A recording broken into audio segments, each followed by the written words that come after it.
ilay niteny taminao hoe aza manota intsony,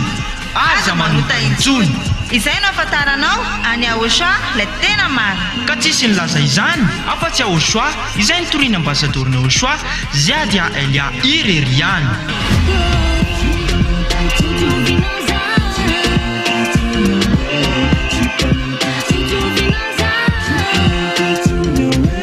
Ny faevatra ny volana marsa ho avy zao ary tena fety be manidiketika Ety amin'ny foibe ny fanjakana Aochoa Ambohidrapeto Antananarivo Madagasikara.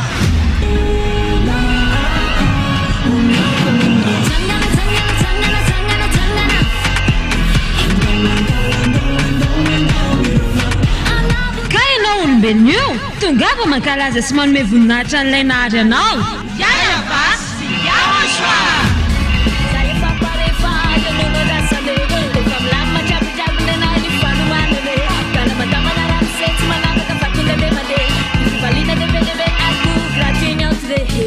Kutungava dahola raha iara-pety amin'ny faefatra ny volana martsa ho avy zao. Aza dino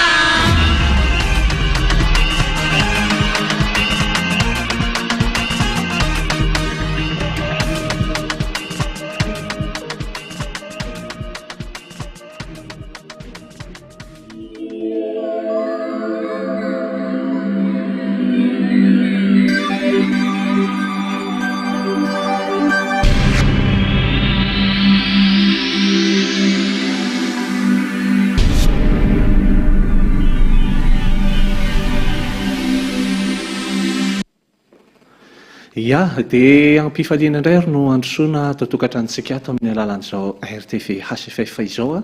amin'ity aliny alahady fahenina ambin'ny folo ny volana febroary taona 2024 ity. Tonga indray tsika diakona Hervé amin'ny fotoanany fanentanana izay antsointsika ny rehetrarehetra moa zany ho an'ireo izay manam-pitiavana izany Andriamanitra mpanafaka amin'ny fahotana ary tsy tia fahotana izany. Ka dia miarahaba antsika rehetra miarahaba antsika rehetra ary miarahabanao ihany koa diakona Hervé. Ampifaliana tokoa no andraisanareo ny mpiaino sy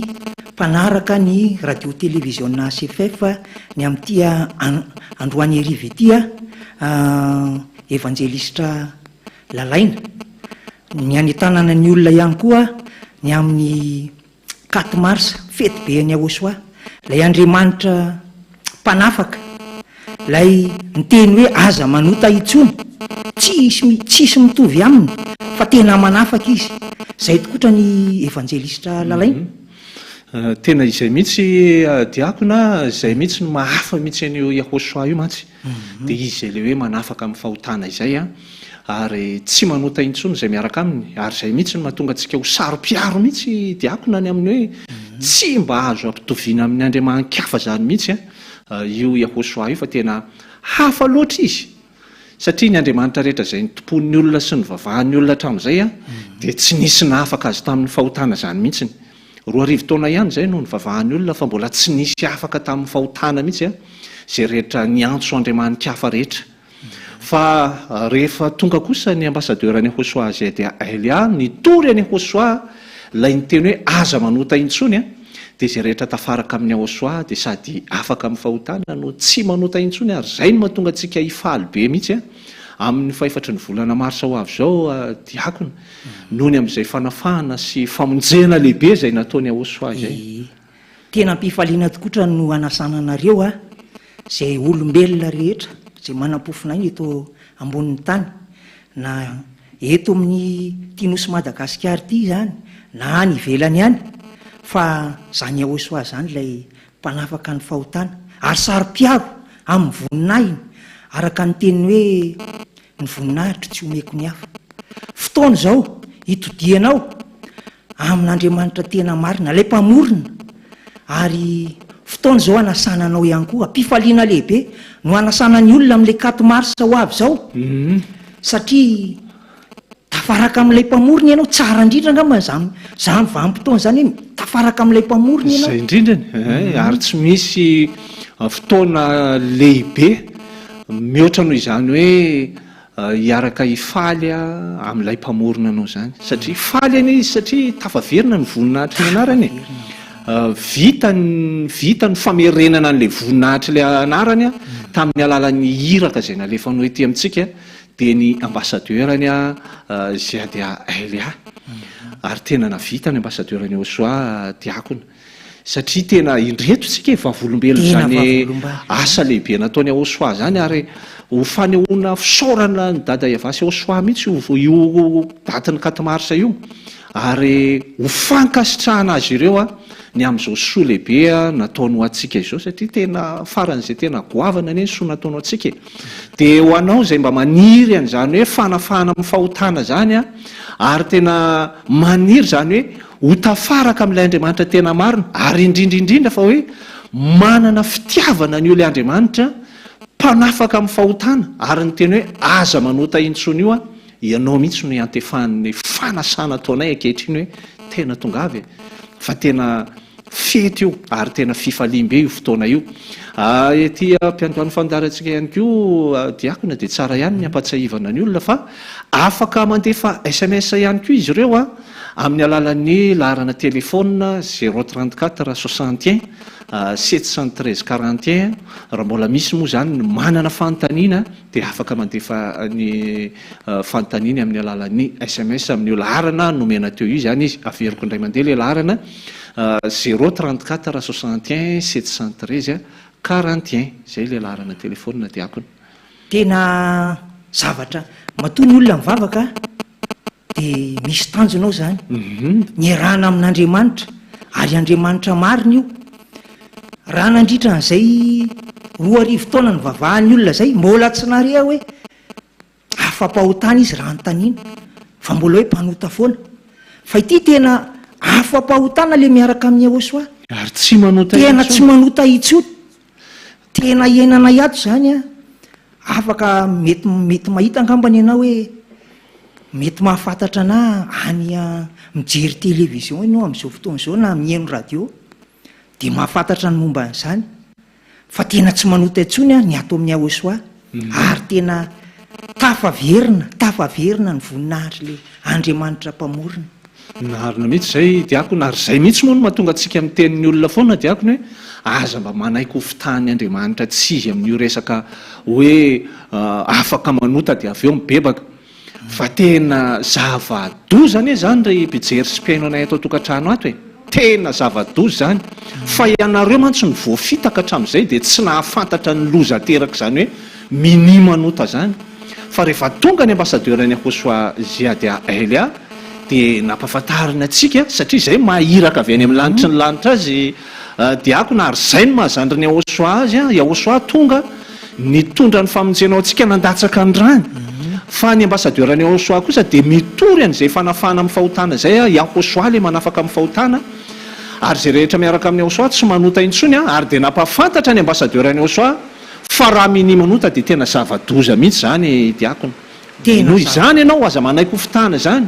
fa ny olona mpanota zany dia voalohany indrindra aloha Andriamanitra io tsy mihaino ny mpanota araka ny teny nampilazaina amin'ny mpaminany ampahafantarina anao foana mihitsy zany mba hialanao amin'ny fitaky ny devoly zay nataony io Andriamanitra tsy izy ny tomponao hatramin'izay mpiara-miasa amin'ny satana io fa Andriamanitra dia nilaza izy fa Andriamanitra io tsy mihaino ny mpanota ao anatin'ny boky ny mpaminany eo am-pialantananao anie zany eo anatin'io baiboly io Isaia 5:50 andininy 2 ary ny olona mpanota zany dia hoy izy hoe tafasaraka amin'Andriamanitra ny olona mpanota zany hoe Andriamanitra io zany tsy miaraka amin'ny olona mpanota zany mihitsy izy diakona ary mbola ny teny koa izy fa ny olona mpanota dia tsy andova ny fanjakan'Andriamanitra araka ny teny voasoratra ao amin'ny Korintianina 1:7 zay mbola nao mafisiny sy nizingiziny mihitsy ary hoe aza mety ho fitahany ianareo fa ny olona tsy marina izy izy tsy andova ny fanjakan'Andriamanitra ka fitaka nataon'ny Andriamanitra tsy izy hatramin'izay mihitsy io le hoe afaka manota dia avy eo mibebaka io diakona ary raha ho an'ny eto Madagasikara moa ny Andriamanitra tsy izy zay namitaka ny malagasy hatramin'izay dia io Jesosy na Jesoa na rahan'ny olona io profiny zany io tsy nahafaka ny olona tamin'ny fahotana io ary mbola mafisitsika ihany koa zay hoe ny olona mpanota tsy ho tafiditra any amin'ny lanitra ny lanitra mihitsy dia ao amin'ny apokalipsy toko faraiky amin'ny 25 ao dia mbola miteny koa fa hoe tsy mba hiditra ao mihitsy ozy izy zay tsy masina ka hoe olona tsy masina ane dia ny olona mpanota tsy ho tafiditra any amin'ny lanitry ny lanitra zany mihitsy zany ny olona mpanota fa ny miandro ny olona mpanota dia any amin'ny afobe any amin'ny farimirehetra afy solofara araka ny teny eo amin'ny apokalipsy toko faraiky amin'ny 25 ao le Andriamanitra tena marina dia zao no lazainy hoe aza manota intsony rehefa nodiovy ny olona anankiray rehefa ny fanena tamin'ny olona anankiray na mindrano foa dia zay ny lalàna navoakany aza manota intsony zany hoe tsy manota intsony fa ny olona mini manota zany diakona fahavalon'Andriamanitra zany ary fahatezerana mirehitra no hianjady amin'izany olona mini manota zany zany atao hoe miaraka amin'Andriamanitra zany ny zavatra tsara zany ary ngambany ianao mba mety mandiny tena ihany hoe marian'izany hoe tsy manota intsony tenin'Andriamanitra zany ary tenin'Andriamanitra izy tsy miala amin'ny teniny zany io Andriamanitra io fa gaga ianao hoe ianao mivavaka foana hatramin'izay nefa nitoatra ny tsy afaka tokony andiny tena ianao fotoana zao mbola fitiavana nitsona anareo hamonjy an'le fetibeny ahoso niverena n'lay anarany mitondra famonjena mitondra fanafahana aza honao fiainana mandrakizay fiarahana midada malala iava sy ahoso tena fitiavana anie zany evangelistra lalay fitiavana goavana be mihitsy dia izay mihitsy no antsona ianao hoe tongava mahaiza manaroroatra n'io fotoana io satria efa azo lazaina hoe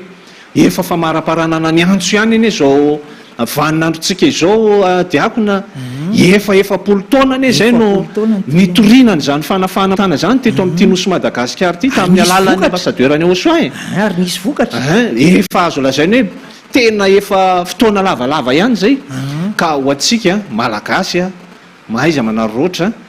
indrindra fa ho an'izay tena hoe mitady an'Andriamanitra dia andao aloha tsika sady mamaky ny SMS ihany tsika diakona ovaka itsika ny SMS efa tonga ato miaraba ny ambassadeur-ny Osoa zay dia Elias ny Siriana manasa ny fianaratsoa manontolo hamonjy ny fetin'ilay tsy mahay manota intsony iaho Osoa no anarany andao hiakatra be any Antananarivo ny fotoana amin'ny 4 mars 2025 io naina mianakavy aty Ambola ihany tongava aby Ambatolahy zany dia any fianaratsoa kaikaiky nandrainjato any misy an'izany dia tongava daholo tsika amin'iny faritra fianaratsoa iny andao hiaraka hifety hifaly aty Antananarivo amin'ny 4 ny volana marsa ho avy zao ny SMS atsika manaraka toindray ary salama tompoko miaraba ny ambassadeur-ny Osoa zay dia Elias Siriana ary izy telo mirahalahy kely ihany koa ho anareo resy lahatry ny fampianarana Osoa rehetra fantatray fa betsaka ianareo ny resy lahatra any an-trano any tongava amin'izay ianareo anompo any Osoa sao tara loatra any ianao ka ho very any amin'ny elo any manaova dingana amin'izay tongava amin'izay amin'ny 4 mars ho avy zao idera sy ankalazany Osoa isika zay mihitsy hoaniny efa resy lahatra tokoa dia tsindrina manokana mihitsy zay diakona hoe inona tsony moa zany no tokony ampijanona anao fanontaniana mipetraka mihitsy zany hoe inona zany mbola tokony ampijanona anao tokantrano nefa ianao io efa resy lahatra any amin'ny Osoa fa izy ihany mpamonjy izy ihany le nandatsaka andrany tsy misy mpanafaka amin'ny fahotana fa tsy izy dia araka ny tenin'ny soratra masina ihany hoe mitsangany dia miantsony anarany dia andao anoratra anaranao amin'ny batisa mba ho voadio afaka amin'ny fahotana ianao rehefa atao batisa dia mba azo ny fanahy masina ianao dia mba ho lasa tsy mahay manota tsony ihany koa ianao dia mba ho enon'Andriamanitra amin'izay ianao rehefa mivavaka dia mba ho tafaraka amin'io le Andriamanitra tena marina io ianao dia mba ho mpandova ny fanjakan'Andriamanitra ianao dia ho tafiditra any amin'ny lanitra ny lanitra zavatra tsara zany tsara zany fa fitiavana anao ty ary tsy tongatonga foana zao fanasana anao zao amonjy ny 4 mars lay amirenana ny anaran'Andriamanitra lay mamonjy ary manafaka lay miteny hoe aza manota intsony tsara ny zany fotoana zao anapahanao hevitra aza mianahana tsony ianao fa tsara tokoa zany fanasana zao fotoana izao anasana ianao ho tonga amin'ny 4 mars ny amin'ny fankalazana fiderana ary fifandraisana amin'io Andriamanitra dia fifandraisana amin'ny Andriamanitra ray Yahva sy Yahoshua izany hiderana azy, ankalazana azy, hanomezam-boninahitra an'izy mianaka. Zava-dehibe zany. Tena zava-dehibe mihitsy zany diakona. Dia sady toizantsika hatrany ny famakinany SMS miarabany ambasadeur ny Yahoshua sy ny ankonany manentana antsika rehetra etỳ soavina sy ny manodidina ho tonga amin'ny fety be ny Yahoshua amin'ny 4 marsa fa tena tsara loatra io fety io ka tena manentana antsika rehetra ho tonga tsara loatra ny miaraka amin'ny Yahoshua. Tena tsara ny miaraka amin'ny Yahoshua. Tena tsara ny miaraka amin'ny Yahoshua. Tena tsara loatra. Ny SMS antsika manaraka anay dia hoe salaminareo ao e. Ahoana moa ny programma amin'le 4 mars izay mantsy vaovao tena resy lahatra fa ho avy ny programma antsika zany amin'ny 4 mars dia ety Ambodrapeto ny fotoana andro talata izy io ety Ambodrapeto ny fotoana antsika amin'io 4 mars io dia tongava fa fety sy fifaliana io indrindra ho anao zay tena tiany zany Andriamanitra hoe manafaka amin'ny fahotana ary tsy manota intsony zay miaraka aminy ary indrindra fa ianao mihitsy ny raha maniry ho afaka amin'izany fahotana zany satria iza tokoa moa ny te ho getsainy devoly zany satria ny fahotanany avy amin'ny devoly diakony dia tena ianao mihitsy no asainy hoe tongava amin'ny fotoana io. Ny programma moa dia amin'ny mahafety azy zay dia mazava ho azy fa tena fifaliana no ao. Tena fifaliana tsy misy tahaka an'izany mihitsy no ao fa tongava amin'ny 4 mars dia ho hitanao zany hoe fifaliana ao amin'ny Yahoshua zany. Ary tena ho tsapanao mihitsy zany hoe fifaliana miaraka amin'Andriamanitra tena marina zany tsy mitovy any amin'ny zao tontolo zao any na reo Andriamanitra tsy izy rehetrarehetra ireo fa tena ho tsapanao zany. Tongava ianao. Dia le amin'ny 4 mars io moa zany tsara ihany koa zany no ampahafantarana ny rehetra ihany koa fa amin'ny 5 ora ny fidirana amin'io diakona. Amin'ny 5 zany ny fidirantsika amin'io amin'ny 4 mars io dia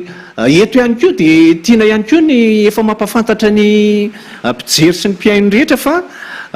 misy ihany koa ny réveillon amin'ny 3 mars alina hitsenanan'io 4 mars io zany hoe tena hotsenaina amin'ny fomba tena mandendriketrika mihitsy ny 4 mars dia misy zany ny réveillon dia misy ny mazava ho azy fa misy fandaharam-potoana ihany koa andeha eto amin'ny RTV HFF zany hoe mandra-paraina ny andro zany no RTV HFF amin'io fotoana io aka fanapahan-kevitra ianao ny amin'izany makinany SMS satria maro ihany koa no mba te hanao ny fiantsona diakona dia andaovakitsika ary ny SMS manaraka ato indray miarabanareo izy izy manentana ny olona tiany Yahoshua ho tonga amin'ny 4 mars mariny zany ho anao tiany Yahoshua dia tongava amin'ny 4 mars ny SMS tsika manaraka ato dia hoe bonsoir nareo milaza tsy manota nefa mandrava-didy folo afaka mangaratra ve zany dia mijangajanga dia ny Galatiana 5:5 azo atao daholo sy ny sisa ve zany hony zay zany le fanontaniana. Ny ato amin'ny Yahoshua raha tsy mitandrina didy folo dia ny ato amin'ny Yahoshua ny tena tsy mahay an'izany manota zany mihitsy satria Yahoshua lay fanekena vaovao izay tompoinay ato amin'izao fanjakany Yahoshua zao zay tariny ambassadeur ny Yahoshua zay dia Elia dia nahatongavany taty hanafaka ny fahotana io ny tena tanjon'Andriamanitra ny diakona taminy hoe nanomezany an'ireny hoe ohatra zao izy nanomeny didy folo an'ny zanak'Israely dia mba tsy hanontany zanak'Israely nefa tsy nahasakana ny zanak'Israely tsy hanota iny moa dia ho an'ny zanak'Israely manokana iny fa rehefa tonga kosa ity Yahoshua zanany ity io tena nahavita nanafaka ny olona tao anatin'ny fahotana ny rano latsaka teo amin'ny azo fijaliana no nahavita tena nanafaka tamin'ny fahotana diakona ary zay miaraka aminy dia tena tsy manota intsony araka ny voalazan'ny soratra masina ihany koa ary zavatra iainanay zany ary izy mihitsy no ny teny an'izany teny zany ho an'ny olona ny ahona taminy ny fanena taminy ka rehefa no dioviny a namindrany foa dia araka le teny eo amin'ny jauna toko fahavaloandiny faharaiky amby folo dia hoy izy hoe ary amin'izao sisy zao dia aza manota intsony. Zany hoe ny olona atao amin'ny Aosoa zany a tsy mitandrina ny didy folo satria tsy nomena ho an'ny malagasy iny fa fanekena ho an'ny zanak'Israely irery ihany iny a. Araka ny teny eo amin'ny Salamo 7:7-7-7-8 sy 20 hoe milaza ny teniny amin'ny Akôba izy ary ny didiny sy ny fitsipiny amin'ny Israely tsy nanao toy izany tamin'ny hafa firenena izy ary ny fitsipiny tsy mba fantatr'ireny. Zany hoe malagasy zany dia tsy tokony tetateta amin'iny e fa tsy nomena ho an'ny malagasy iny, tsy nomena ho an'ny frantsay na ho an'ny anglisy sy ny sisa sy sisa fa tena hoe ho an'ny zanak'Israely. Dia ny miaraka amin'ny Aosoa tena tsy manota intsony ary tsy mahay an'izany manota zany intsony a. Araka ny teny eo amin'ny Jaona 1:7-5 azonao jerevana zany eo anatin'ny baibolinao ao a hoe Jaona 1:7-5 ary fantatrareo fa izy no naseho anaisotra ny ota ary tsy mba misy ota ao aminy. Natongavany tety zany dia anafaka amin'ny fahotana ary tsy misy ota ao aminy. Dia hoy izy izay rehetra mitoetra ao aminy dia tsy manota. Izay rehetra manota dia tsy nahita nanalala azy. Zany hoe izay rehetra tafaraka aminy zany tena tsy manota, tena tsy manota ary tsy mahay manota. Araka ny teniny eo amin'ny 5 eo hoe ary izay rehetra naterak'Andriamanitra ozy izy tsy manota satria ny voany mitoetra ao anatiny ary tsy mahay manota izy satria naterak'Andriamanitra. Zay le tena miaraka amin'ny Aosoa tena tsy manota. Dia ny Galatiana 5:7-7 moa no nitenenao satria ao anatin'ny Galatiana 5:7